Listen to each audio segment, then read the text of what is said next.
Hello students, हम कक्षा 12 की एक्सरसाइज 4 पढ़ रहे थे डिटरमिनेंट, जिसके हमने 4.1 एक्सरसाइज कर ली थी। अब 4.2 पढ़ने से पहले थोड़ा ये देखिए सारणिकों के गुणधर्म।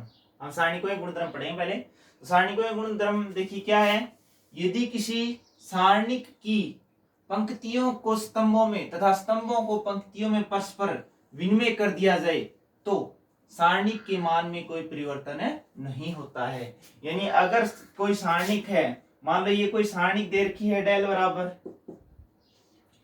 A1 और B1 और C1,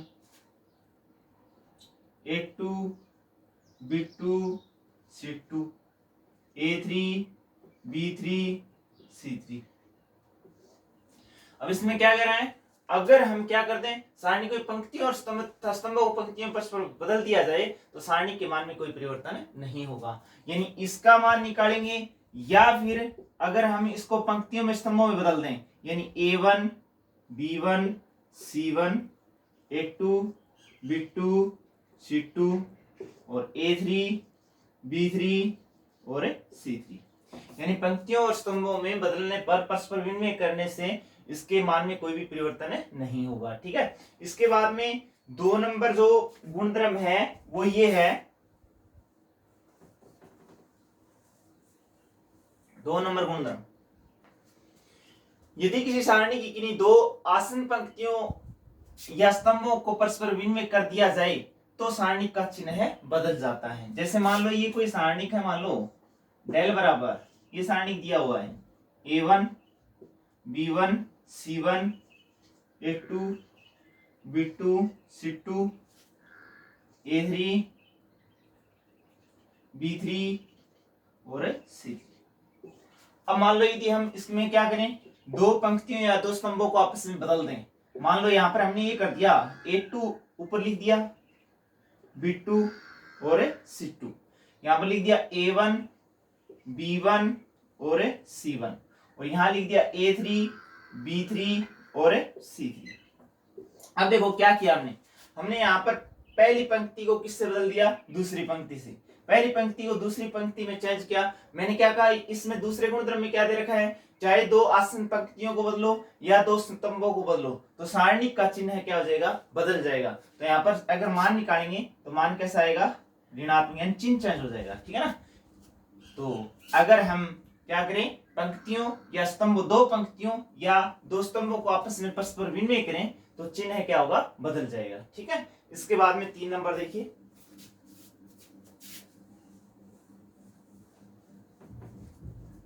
3 नंबर गुणधर्म है, यदि सारणिक में कोई 2 पंक्तियां, यदि सारणिक में कोई 2 पंक्तियां या 2 स्तंभ सर्वसम हो तो सारणिक का मान सदैव क्या होता है, 0 होता है। तो देखिए इसमें क्या कह रहा है, जैसे मान लो ये सारणिक है A1 B1 C1 A2 B2 C2 A1 B1 C1। यहां पर देखिए ये R1 पहली पंक्ति और ये तीसरी पंक्ति, दोनों पंक्तियां क्या है, समान है, तो इसका मान क्या होगा, 0 होगा। चाहे कोई भी 2 पंक्तियां अगर समान होंगी तो उसका मान क्या होगा, उस सारणी का मान 0 होगा। और चाहे 2 स्तंभ हो, कोई भी 2 स्तंभ हो, वो अगर समान होंगे तो भी उसका मान क्या होगा, 0 होगा। आगे गुणधर्म देखिए,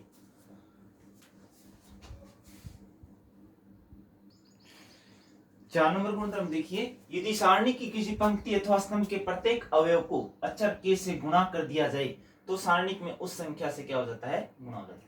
देखो यदि सारणिक की किसी पंक्ति अथवा स्तंभ के प्रत्येक अवयव को अक्षर के से गुणा कर दिया जाए तो सारणिक में उस संख्या से क्या हो जाता है, गुणा हो जाता है। अगर मान लो यहां पर हम ये लिखें, जैसे लिखा A1 B1 और C1 A2 B2 C2 A3 B3 और C3, ये कोई मान लो सारणिक है।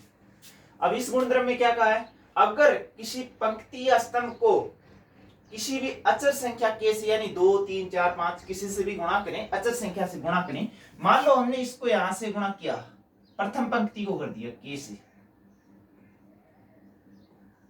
ठीक है, तो क्या होगा, उस संख्या में तो सारणिक में उस संख्या से गुणा हो जाता है। तो सारणिक में उस संख्या से क्या हो जाता है, गुणा हो जाता है। यानी सारणिक है वो क्या हो जाएगा, के डेल। सारणिक के मान में क्या से गुणा हो जाएगा, के से गुणा हो जाएगा।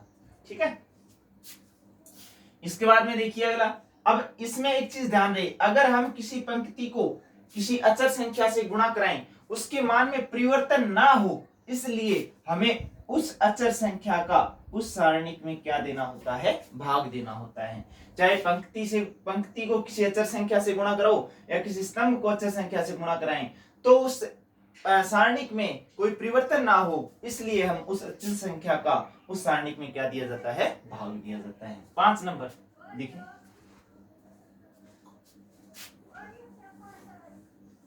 5 नंबर देखिए क्वेश्चन। यदि सारणी की किसी पंक्ति या स्तंभ का प्रत्येक अवयव दो राशियों का योगफल हो, दो राशियों का योगफल हो, तो सारणी को उसी कोटि में दो सारणी को योग के रूप में व्यक्त किया जा सकता है। देखिए मान लो जैसे ये कोई सारणी दे रखा है, A1 है, B1 है, C1 है, A2 है, B2 है, C2 है, A3 है, B3 है और C3। अब मान लो यहां पर किसी पंक्ति के योग में प्लस के है, कोई अचर संख्या प्लस के प्लस, या इसमें मान लो प्लस अल्फा है, इसमें प्लस बीटा है और इसमें प्लस क्या है, गामा है। ठीक है। तो हम इसको कैसे लिख सकते हैं, हम इसको इस प्रकार से लिख सकते हैं, क्या, A1 B1 C1 A2 B2 C2 और A3 B3 C3 plus alpha beta gamma B1 B2 और B3 C1 C2 और C। ठीक है। स्तंभ का प्रत्येक अवयव दो राशियों का योगफल हो, प्रत्येक अवयव, या इस पंक्ति में देखो ये है, ये कोई पंक्ति, इसमें दो राशियों का योगफल है, A1 plus alpha, A2 plus beta, A3 plus gamma. तो इसको हम इस प्रकार से लिख सकते हैं। ठीक है ना। तो दो सारणी को योग के रूप में लिख सकते हैं। इसके बाद में लास्ट जो है 6 नंबर देखिए।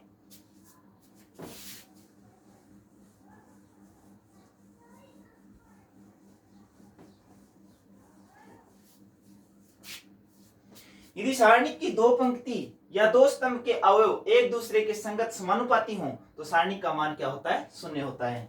मान लो यहां पर A है, ये कोई सारणिक है, A1 B1 और C1,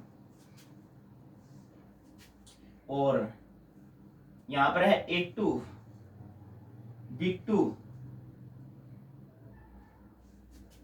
और C2, और यहां पर देखो कोई गुणज है कि अनुपात क्या करे, समानुपाती, एक दूसरे के संगत समानुपाती हो, अनुपात समान हो।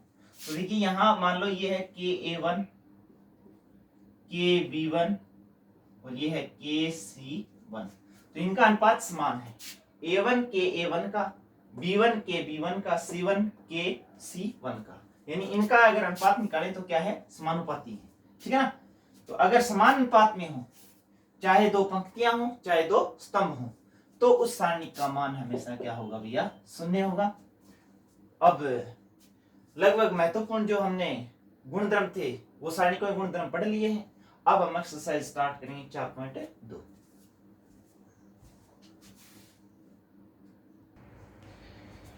4.2 करने से पहले एक संक्रिया और देखिए आप। देखो सारणिकों का अगर मान निकालेंगे ना, तो या तो किसी पंक्ति के मान अधिक से अधिक शून्य करना, या किसी पंक्ति का अधिक से अधिक शून्य करके उस पंक्ति के सापेक्ष या उस स्तंभ के सापेक्ष, जिस पंक्ति के अधिकतम अवयव शून्य करते हैं उस पंक्ति के सापेक्ष प्रसार करेंगे, या किसी स्तंभ के अधिकतम अवयव शून्य करें उसके सापेक्ष क्या करेंगे, उस सारणी का क्या करेंगे, प्रसार करेंगे, मान निकालेंगे। ठीक है ना। और अधिकतम शून्य करने के लिए हम क्या करेंगे, इसके गुणधर्मों का प्रयोग करेंगे। तो इसमें संक्रिया देखो पहले क्या लिखेंगे हम, ये संक्रिया इसमें क्या दे रखा है, इसका क्या मतलब है, आर आई आर जे।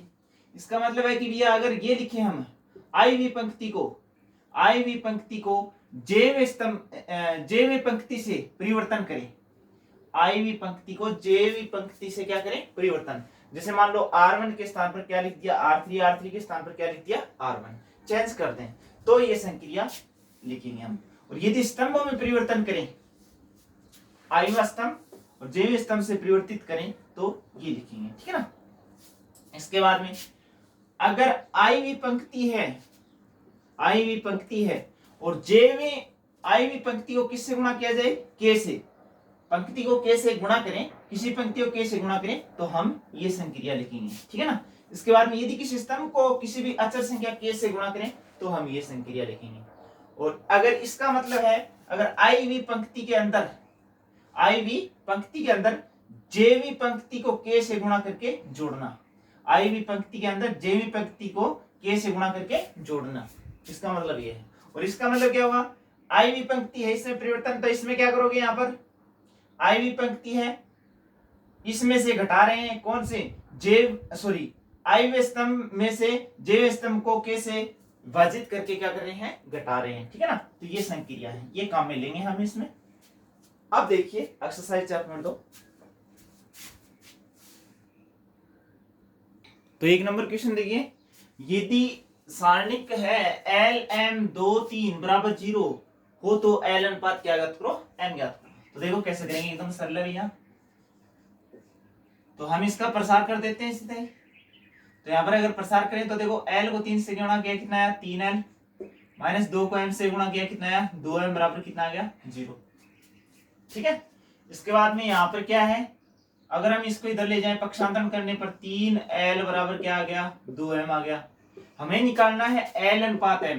तो देखिए L है, M गुणा में यहाँ पर किस में चला जाएगा, भाग में, यहाँ पर 2 है, 3 गुणा में किस में आ जाएगा, भाग में, यानी L अनुपात M है वो कितना आ गया भैया, 2:3 आ गया। अब 2 नंबर क्वेश्चन हमने पीछे उपसारणिक निकालनी सीखी थी। तो देखिए यहाँ पर क्या कह रहा है, द्वितीय पंक्ति के अवयवों की उपसारणिक। द्वितीय पंक्ति कौन सी है, ये वाली द्वितीय पंक्ति है, उपसारणिक निकालना है। तो देखो हम पहले ये लिखे, मान लो द्वितीय पंक्ति 3 है, A21 है, मान लो A21 है, द्वितीय पंक्ति का प्रथम अवयव ले लिया हमने, A21 बराबर क्या लिख दो, 3 की उपसारणिक। कैसे लिखोगे बोलो, उपसारणिक क्या आएगी, M, इसको लिखेंगे M21। तो देखिए ये पंक्ति छोड़ देंगे और ये स्तंभ छोड़ देंगे, क्या आएगा, 3 4 8 9। इसी प्रकार से हम M22 लिखेंगे। तो M22 में क्या करेंगे, ये वाला अवयव होगा M22। तो देखिए M22 इसका उपसारणिक लिखें, A22 दूसरा जो दूसरी पंक्ति का दूसरा अवयव है, यानी दूसरी पंक्ति और दूसरा स्तंभ, ये अवयव हुआ 6। इसका उपसारणिक लिखें तो क्या आएगा, 2 4 1 9। और 5 का लिखेंगे तो क्या आएगा, 2 3 1 8। तो वो लिख सकते हो, ठीक है। आगे क्वेश्चन देखें, देखो अगर प्रश्न नंबर 3 करें, सारणिक 13 16 19 14 17 20 15 18 21 का क्या ज्ञात करो, मान ज्ञात करो। तो अगर हम मान ज्ञात करेंगे तो देखिए इसमें हम गुणधर्म का प्रयोग करेंगे। और गुणधर्म का यदि प्रयोग करें तो देखिए 13 16 19 14 17 20 और 15 18 21, ठीक है। अब देखो क्या करें हम इसको, गुणधर्म का प्रयोग करें तो गुणधर्म हमें ध्यान होना चाहिए, या तो हम किसी पंक्ति या स्तंभ के अधिकतम अवयव शून्य करेंगे फिर उसका प्रसार करेंगे, या फिर हम किसी 2 पंक्तियों को या 2 स्तंभों को क्या कर लेते हैं, बराबर कर लेते हैं, ठीक है ना। तो देखिए अगर मैं यहां पर ये देखा 13 14 15 और ये 16 17 18, अगर देखिए मैं ऐसा कर देता हूं, C2 में चेंज कर दिया, मान लो किसमें चेंज कर रहा हूं, C2 में चेंज कर रहा हूं मैं यहाँ पर इसमें, और C2 में क्या चेंज कर रहा हूं, C2 में से मैंने क्या घटा दिया, C1 घटा दिया। तो देखिए क्या अवयव आएगा, 16 में से 13 घटाया कितना बचा, 3। 17 में से 14 घटाया कितना बचा 3, 18 में से 15 घटाया कितना बचा 3, ठीक है 3 3 3 आ गया, राइट। इसके बाद में अगर मैं यहाँ पर C3 में भी चेंज करूं, चेंज C3 में कराऊं, तो जिससे चेंज करेंगे उसको आगे लिख देते हैं, C3 में चेंज कर रहे हैं, ठीक है। तो C3 में अगर चेंज कराऊं, क्या कराऊं C3 में चेंज, मैंने C3 में चेंज किया, क्या किया C1 में कितना जोड़ के घटा दिया 3 जोड़ के घटा दिया, 13 और 3 है 16, 16 अगर 19 में से घटाओगे तो कितना आएगा 3, 14 और 3 है 17, 17 अगर 20 में से घटाएंगे कितना आएगा 3, 15 और 3 18 घटाएंगे कितना आएगा 3। तो ये क्या होगा, ये स्तंभ और ये स्तंभ क्या हो जाएंगे बराबर हो जाएंगे, ठीक है ना। और अगर दो स्तंभ बराबर हो या उनका अनुपात बराबर हो तो उसका मान क्या होता है 0 होता है। तो देखिए यहाँ पर क्या करेंगे हम, चलो इस क्रिया लगाते हैं यहाँ पर। तो ये आ गया क्या 13 14 15, ये है 3, ये भी 3 आएगा, ये भी 3 आएगा, क्योंकि ये संक्रिया लगा दी हमने, C2 में से C1 घटा दिया। C3 में क्या चेंज किया है, C3 में से ये 3 जोड़ के घटा रहे हैं, तो भी क्या आएगा बताओ 3, यहाँ पर भी कितना आएगा 3 और यहाँ पर भी कितना आएगा 3, बराबर क्या आ गया 0 आ गया। यहाँ पर लिख देंगे चूंकि C2 है वो किसके बराबर है C3 के बराबर है। अगला क्वेश्चन देखिए, तो 4 नंबर क्वेश्चन में से पहले वाला क्वेश्चन था, उसमें क्या था, उसमें सीधा सा पूछा गया था कि भैया किसी सारणी के प्रथम स्तंभ और तृतीय स्तंभ में यदि परिवर्तन कर दिया जाए, परिवर्तित कर दिया जाए, इंटरचेंज कर दिया जाए, विनिमय कर दिया जाए तो क्या होगा, चिन्ह परिवर्तित होगा या नहीं होगा। तो मैंने पहले भी उसमें गुणधर्म में हमने पहले सीखा था, यदि दो पंक्तियां या दो स्तंभों को परस्पर विनिमय कर दिया जाए तो चिन्ह वो क्या हो जाएगा बदल जाएगा, यदि प्लस का तो माइनस का हो जाएगा और माइनस का तो प्लस का हो जाएगा, ठीक है ना। अब 5 नंबर क्वेश्चन देखिए, सिद्ध कीजिए कि 1 1 1 yz zx xy y plus z z plus x x plus y बराबर x minus y y minus z z minus x। तो देखिए हम LHS लेके चलते हैं, इसमें सिद्ध करना है तो गुणधर्म आप प्रयोग करते चलेंगे। इधर देखिए यहाँ पर है 1 1 1, ये लिखा हो yz zx और ये है xy, ये y plus z, ये z plus x और ये है x plus y, ठीक है। तो अभी देखिए हम क्या करें, अगर हम करें तो देखो अधिकतम या तो किसी पंक्ति के अधिकतम अवयव शून्य करें या किसी स्तंभ के अधिकतम अवयव क्या करें शून्य करें। यहाँ पर आ क्या रहा है x माइनस वाई लाना है, हमें क्या लाना है x माइनस वाई। तो कैसे करें, देखो अगर इसमें से मैं ये घटा दूं R2 में से क्या घटा दूं R3 घटा दूं, गुणधर्म आप प्रयोग करेंगे, R2 में से R3 घटा दे तो ये हो जाएगा शून्य। यहाँ पर क्या आ जाएगा zx माइनस एक्स वाई, यानी इसमें से क्या कॉमन ले लेंगे x कॉमन ले लेंगे, z माइनस वाई आ जाएगा। यहाँ भी इसमें से घटाएंगे तो देखो x x कट जाएगा फिर z माइनस वाई, यानी एक तो आ जाएगा ये वाला कॉमन आ जाएगा। ऐसा कोई जरूरी नहीं है कि हम R2 में से R3 घटाएं, R1 में से भी क्या घटा सकते हैं R2 और R2 में से क्या घटा सकते हैं R3, इस प्रकार से कर लो सर। चलो हमने ऐसे किया, R1 में चेंज कर दिया और R1 में से क्या घटा दिया भैया R2, ठीक है ना। R1 में से क्या घटा दिया R2 और R2 में भी चेंज किया, क्या चेंज किया R2 में से क्या घटा दिया R3 घटा दिया। चलो ठीक है, देखिए एक में से घटाया 0 आ गया, क्योंकि R1 में चेंज कर रहे हैं, चेंज इसमें कर रहे हैं। R1 में से क्या घटा दिया R2, एक में से घटाया 0, yz में से zx घटाएं, yz माइनस zx, आगे क्या है y plus Z Z plus x, इसमें से ये घटाएंगे तो देखिए यहाँ पर z से z कट जाएगा क्योंकि ये माइनस हो जाएगा, ये होगा y प्लस जेड हो गया, और यहाँ पर अगर z माइनस एक्स इसमें से घटाएं z प्लस एक्स घटाएं तो देखिए प्लस जेड और माइनस जेड कट गया, यहाँ पर क्या बच गया y, और ये प्लस का चिन्ह किसका हो जाएगा माइनस का, ये क्या आएगा y माइनस एक्स आ जाएगा। तो यहाँ पर क्या आ गया y माइनस एक्स। इसमें भी हम यहाँ पर ये लिखे, मान लो इसमें से ये घटाया है, किसमें से घटाया है yz में से क्या घटाया है zx घटाया है। अब अगर इन दोनों में से मैं z कॉमन ले लूं क्या आएगा y माइनस एक्स, तो मैं इसको यहाँ ऐसे लिख सकता हूँ z into Y minus X. इसके बाद में देखिए, इसके बाद में आगे क्या है R2 में से R3 घटा रहे हैं, तो अगर एक में से एक घटाएंगे तो क्या आएगा, 0 आएगा। यहाँ पर जेड एक्स में से क्या घटा रहे हैं, Z X minus X Y घटा रहे हैं, तो इन दोनों में से एक्स कॉमन ले लिया, क्या बच गया भैया, जेड माइनस वाई आ गया। ठीक है, तो यहाँ पर एक्स कॉमन आ गया और यहाँ पर आ गया जेड माइनस वाई। ठीक है, इसके बाद में इसके अंदर क्या करें, जेड प्लस एक्स में से क्या घटा रहे हैं, जेड प्लस एक्स में से घटा रही हैं क्या, एक्स प्लस वाई। तो ये एक्स से एक्स कट जाएगा और जेड माइनस वाई आ जाएगा, क्या आ जाएगा, जेड माइनस। ठीक है, और यहां तीसरी पंक्ति में कोई परिवर्तन है ही नहीं, एक एक्स वाई और एक्स प्लस वाई। इसके बाद में आगे देखिए,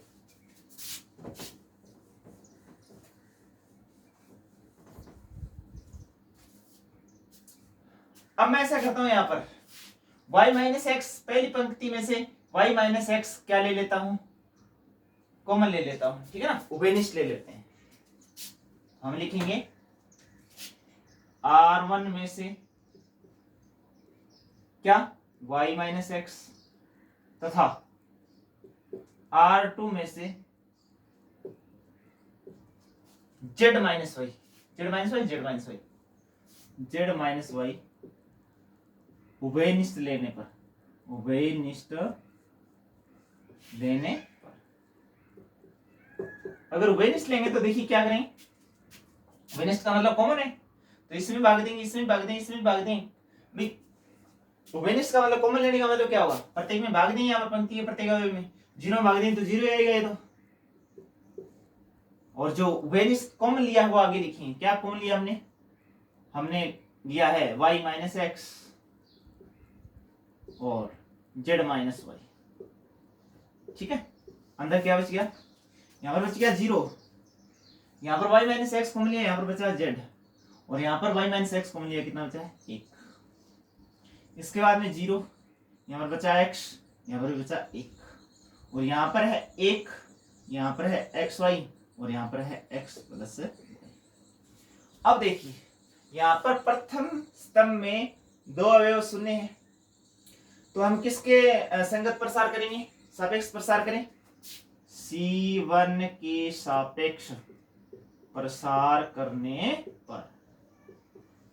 ठीक है, तो बाद में प्रसार करनी है, अगर किसी में भी किसी के अंदर ज्यादा अवयव शून्य हो, तो यहां पर देखिए y माइनस एक्स है, z माइनस वाई है, और इसका प्रसार करें, किसके संगत करें, C1 के संगत। तो देखो इसका तो मान शून्य आ जाएगा, क्योंकि 0 के गुणा में आएगा ये उपसारणिक, तो इसका मान शून्य आएगा। इसके भी गुणा में आएगा उपसारणिक ये और ये, तो इसका मान भी शून्य आएगा। सिर्फ हमें किसका मान निकालना पड़ेगा, 1 का। लेकिन ये अवयव अब देखो आप प्लस का आएगा या माइनस का आएगा, ये है 3 1, तीसरी पंक्ति और पहला स्तंभ, 3 और 1 कितना हो गया, 4, किसका है, सम आ गया, सम आ गया तो मान किसका हो गया, प्लस का, तो ये हो गया 1। और यहां पर हम लिखेंगे क्या, ये उपसारणिक लिख देते हैं इसकी, Z1 X1।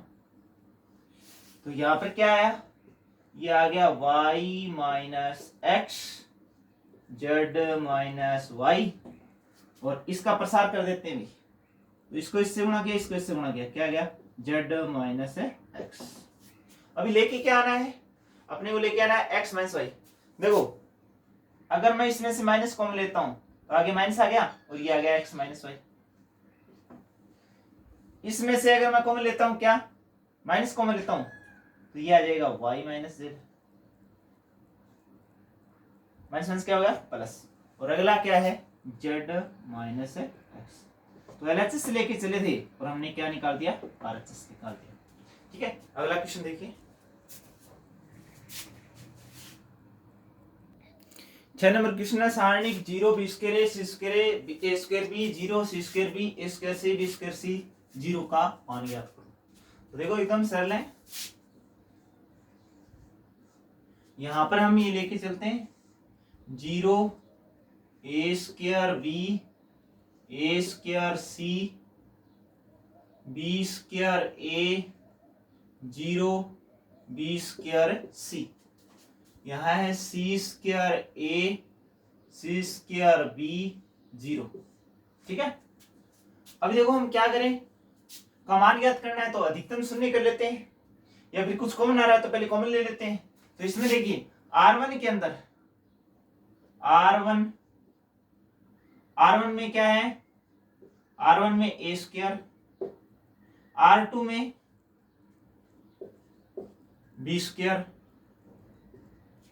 व R3 में c स्क्वायर उभयनिष्ठ लेने पर।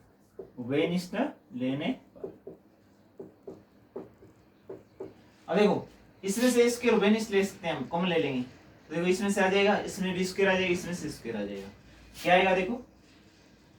तो यहाँ पर जो कॉमन लिया उभयनिष्ठ लिया उसको आगे लिखते हैं a स्क्वायर b स्क्वायर और c स्क्वायर।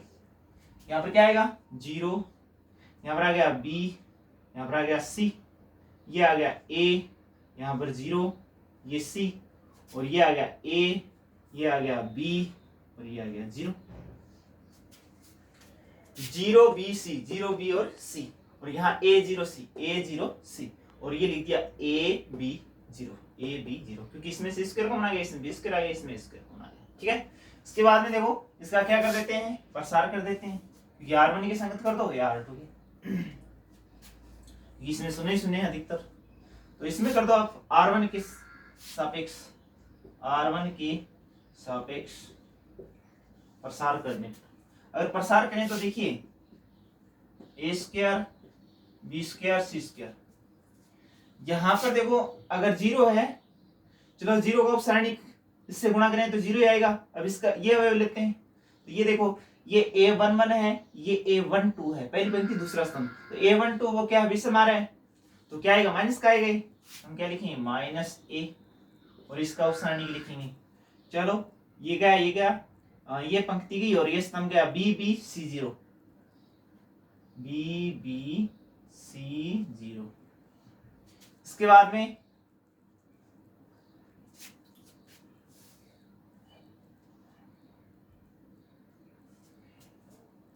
यहाँ पर अगर ये अवयव लेते हैं a तो क्या आएगा 1 और 3 होगा, 3 और 1 4 सम हो गया, तो ये मान किसका आएगा, प्लस का आ गया ये तो। हाँ भैया, इसका उपसारणिक लिखो B0CC,